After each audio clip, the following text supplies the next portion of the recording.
महाराज गौ ध्वज यात्रा निकाले जा रहे हैं, क्या उद्देश्य सर, कब से ये चालू होगी? ये जल्दी ही जो हमारे प्रभारी दया शंकर दास जी नियुक्त हुए हैं वो पूरी योजना बना रहे हैं और जल्दी ही पूरे देश के सभी विधानसभा में गौ प्रतिष्ठा ध्वज की स्थापना के लिए यात्रा उनके निकलेंगे। महाराज महाराष्ट्र सरकार ने राज्य माता का दर्जा दिया गौ माता को, क्या लगता है मध्य प्रदेश सरकार भी इसको संभव कर पाएगी? देखिए, हम लोगों को जो आशा तो ये थी कि सबसे पहले उत्तर प्रदेश के मुख्यमंत्री योगी आदित्यनाथ जी अथवा मध्य प्रदेश के मुख्यमंत्री मोहन यादव जी, इन दोनों में से कोई सबसे पहले करेगा, क्योंकि वो गोरक्ष पीठ के स्वामी जी थे और ये मोहन यादव जी गौ भक्त माने जाते हैं, इसलिए आशा इन्हीं से थी। लेकिन निकल गए शिंदे जी आगे और अभी तक इनकी तरफ से कुछ भी स्पष्ट नहीं हुआ है। हम लोग प्रतीक्षा कर रहे हैं कि ये करेंगे।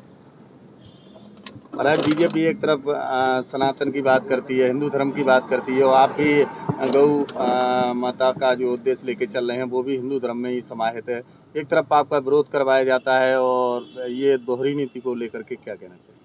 बात यह है कि हम जब बोल देते हैं तो उससे उनकी राजनीति बिगड़ जाती है। जैसे हमने ये कहा कि गौ हत्या बंद होनी चाहिए, अब वो बड़े आराम से गाय के साथ फ़ोटो खिंचवा करके गौ भक्त भी सिद्ध हो रहे थे और गाय का मांस काट के बिकवा करके उन लोगों को के भी प्रिय हो रहे थे जो लोग ऐसा करना चाहते हैं।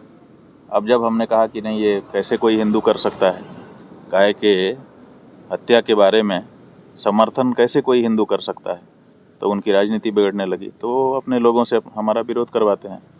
लेकिन किसी को तो बोलना ही पड़ेगा, इसलिए हम सोचते हैं कि जो सच है, जो हिंदू धर्म के पक्ष में है, वो बात बोलनी चाहिए, तो इसीलिए हम भी बात अपनी कहते हैं। मध्य प्रदेश में महाराज गौ माता की हालत बहुत ख़राब है, कई गौशालाओं की स्थिति बहुत ही नाजुक है, जहाँ गायें मर रही हैं रोज रोज। उसके लिए क्या उद्देश्य रहेगा आपकी? नहीं, हम ये चाहते थे कि पहले गौ माता को जो पशु सूची में रखा हुआ है प्रदेशों ने, पशु सूची से हटा करके माँ के रूप में उनको स्वीकार कर लें, ताकि जो आम जनता है उसकी दृष्टि बदले गौ के प्रति। अब दृष्टि बदलेगी तो सब कुछ बदलेगा, लेकिन दृष्टि ही नहीं बदल रही है। गाय को पशु कहा गया है और पशु के रूप में उसके साथ व्यवहार हो रहा है, तो इसीलिए हमारा ये कहना था कि सरकारों को पशु सूची से उनको हटाना चाहिए, गौ माता को, और माता के रूप में संबोधित करना चाहिए। इसका परिणाम ये होगा कि उनके प्रति माता के रूप में लोगों की दृष्टि हो जाएगी और बहुत सुधार हो जाएगा। तो ये काम हो जाए तो बाकी भी योजना बनाई जाए, लेकिन यही नहीं करने में अभी आगे आ रहे हैं। बड़ा आश्चर्य हमको हो रहा है, हिंदूवादी सरकार है और गाय को माँ कहने में इनको संकोच हो रहा है। माँ शब्द ही कह, हम तो और कुछ मांग भी नहीं रहे। हम तो ये नहीं कह रहे हैं कितना बड़ा बजट दे दो, हम तो ये नहीं रहे कि ज़मीन दे दो, जायदाद दे दो, हम तो कह रहे हैं माँ कह के पुकार दो, पशु सूची से हटा दो। इतना करने में भी उनको समस्या हो रही है, कैसी बात है?